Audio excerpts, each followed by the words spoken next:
હાલો નમસ્કાર, મારું નામ છે જયદીપ મકવાણા અને સ્વાગત છે તમારું આપણી યુટ્યુબ ચેનલ એટલે કે મકવાણા ટેકનોલોજી યુટ્યુબ ચેનલમાં.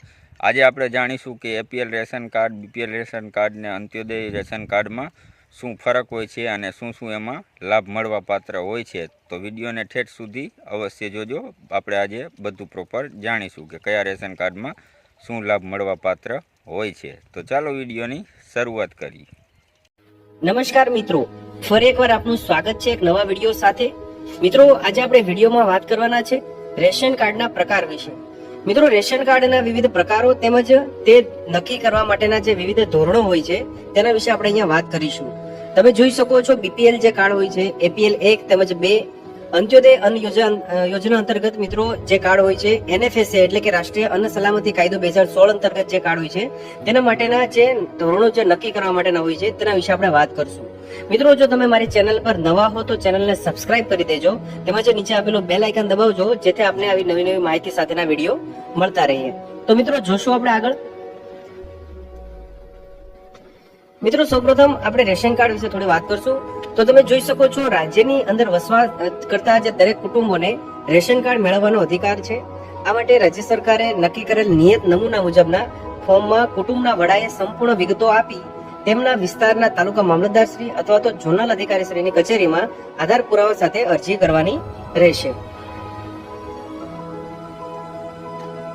મિત્રો, સિટીઝન ચાર્ટરની જોગવાઈ મુજબ જે તે સત્તા અધિકારી જે છે મિત્રો તે અરજી અંગે ચકાસણી અને જરૂરિયાત મુજબ સ્થળ તપાસ કરી કાર્ડની કેટેગરી નક્કી કરી અને કુટુંબના વડા તથા સભ્યોના ફોટા અને બાયોમેટ્રિક વિગતો મેળવી બાર કોડેડ રેશન કાર્ડ છે તે ઇસ્યુ કરે છે.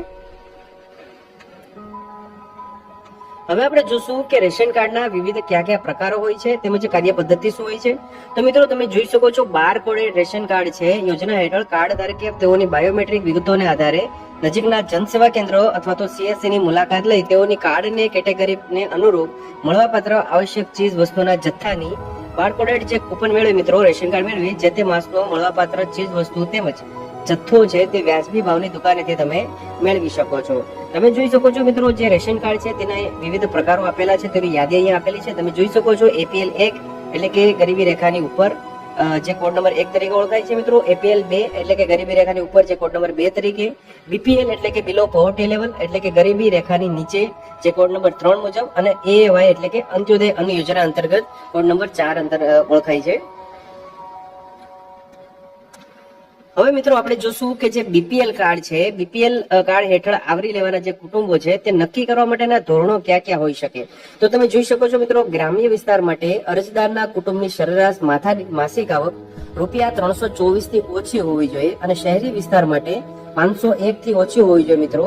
પરંતુ તમે જોઈ શકો છો કુટુંબની સરેરાશ આવકની વાત કરી છે, માથાદીઠ આવકની વાત કરી છે. કુટુંબ છે તે 5 સભ્યનો અહીંયા ગણતરીમાં લેવાનું છે મિત્રો. અરજદાર છે તે ખેત મજૂર હોવો જોઈએ. તમે જોઈ શકો છો અરજદાર પાસે 1 એકરથી ઓછી જમીન ધરાવતો હોવો જોઈએ, એટલે કે 1 એકરથી ઓછી જમીન ધરાવતો હોય તો તે બીપીએલ હેઠળ આવરી શકાય છે મિત્રો. બીપીએલ સર્વે મુજબ ગ્રામ વિકાસ વિભાગની જે યાદીમાં 0 થી 16 ગુણાંક ધરાવતા લાભાર્થીઓ કે જેઓએ ઇન્દિરા આવાસ યોજના કે બીજી આવાસ યોજના હેઠળ લાભ લીધેલ હોય તેવા બીપીએલ યાદીના લાભાર્થીઓ હોવા જોઈએ. અરજદાર કુટુંબના ભરણ પોષણ માટે મજૂર કામ અર્થે સ્થળાંતર કરતા હોય એવા કુટુંબો મિત્રો અહીંયા બીપીએલ હેઠળ આવરી શકાય છે મિત્રો.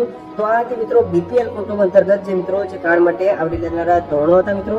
હવે આપણે વાત કરશું મિત્રો અંત્યોદય અન્ન યોજના એટલે કે એએવાય હેઠળ આવરી લેવાના કુટુંબો માટે નક્કી કરવા માટેના ધોરણો. તો તમે જોઈ શકો છો મિત્રો, જમીન વિહોણા જે ખેત મજૂરો હોય છે, સીમાંત ખેડૂતો હોય છે, ગ્રામ્ય કારીગરો જેવા કે કુંભાર, જામણું પકાવનારા, વણકરો હોય છે મિત્રો, લુહાર, સુથાર, ઝૂંપડપટ્ટીમાં રહેતા લોકો અને અવિધિસર ક્ષેત્રમાં દૈનિક ધોરણે તેમનું ગુજરાન કમાતા જેવા કે માલ સામાન ઉચકનારા કુલી, રિક્ષા ચાલક, હાથલારી ચલાવનારા, ફળાદી તેમજ ફૂલ વેચનાર, મદારીઓ, કાગળ વીણનારા અને વંચિત તથા આવી જ કેટેગરીમાં આવતા અન્ય ગ્રામ્ય અને શહેરી વિસ્તારના લોકો જેનો આમાં સમાવેશ થાય છે મિત્રો. તે સિવાય મિત્રો તમામ આદિવાસી કુટુંબો, બીપીએલ કાર્ડ ધારક જે એચઆઈવી ગ્રસ્ત વ્યક્તિ હોય તે, બીપીએલ કાર્ડ ધારક જે રક્તપિત્તથી જે અસરગ્રસ્ત હોય તે, સામાજિક ન્યાય અને અધિકારિતા વિભાગ હેઠળ નોંધાયેલા તમામ વિધવા, અપંગ, અશક્ત વ્યક્તિઓ કે જેઓએ બીપીએલ કાર્ડ ધારક હોય તે તમામ વ્યક્તિઓનો અહીંયા અંત્યોદય અન્ન યોજના હેઠળ સમાવેશ થઈ શકે છે. હવે મિત્રો આપણે જોશું કે જે NFSA એક્ટ એટલે કે નેશનલ ફૂડ સિક્યુરિટી એક્ટ 2016 હેઠળ આવરી લેવાના કુટુંબો નક્કી કરવા માટેના ધોરણો. તો તમે જોઈ શકો છો મિત્રો, મધ્યમ વર્ગીય પરિવારો માટે આ યોજના જાહેર કરવામાં આવી હતી. જેમાં તમે જોઈ શકો છો, જે કુટુંબમાં કોઈ પણ વ્યક્તિ સરકારી કર્મચારી ન હોય, જે કુટુંબમાં 3 કે 4 પૈડાવાળું વાહન ધરાવતા ન હોય, જે કુટુંબમાં કોઈ પણ વ્યક્તિની માસિક આવક મિત્રો માસિક આવક 10,000 ન હોય, તેમજ જે કુટુંબમાં 5 એકર કે જેથી વધુ પિયત વાળી જમીન ધારણ કરતો ન હોય મિત્રો, તેનો સમાવેશ અહીંયા થાય છે મિત્રો. આ વિષયનો તમે જે વિગતવાર પરિપત્ર છે મિત્રો, તે નીચે ડિસ્ક્રિપ્શન બોક્સમાં આપેલું છે, ત્યાંથી તમે જઈ અને ડાઉનલોડ કરી શકો છો.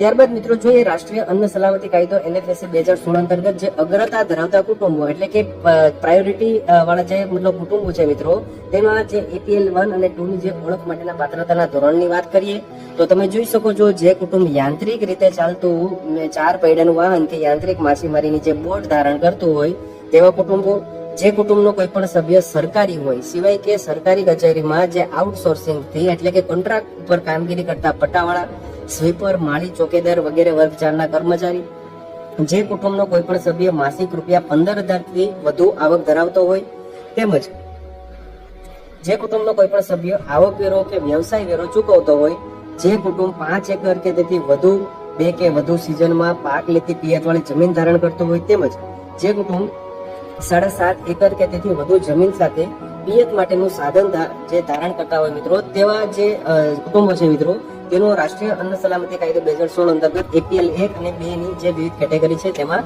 સમાવેશ થઈ શકે.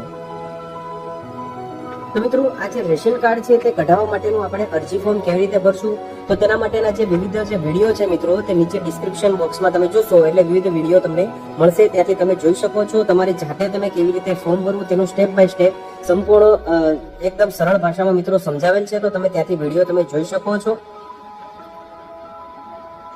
મિત્રો, નિયત કરેલ જે ફોર્મ છે તે તમે અરજી ફોર્મમાં જે ભરી અને સંપૂર્ણ વિગતો અને જરૂરી પુરાવાઓ બીડા સહિતની સુવિધા જે છે મિત્રો, તે જન સુવિધા કેન્દ્ર અને એટીવીટી ઓપરેટરને તમે જે શહેરી વિસ્તારમાં જોનેલ કચેરીએ સુપ્રત કરશો એટલે તમને આ જે રેશન કાર્ડ છે મિત્રો તે મળી શકશે.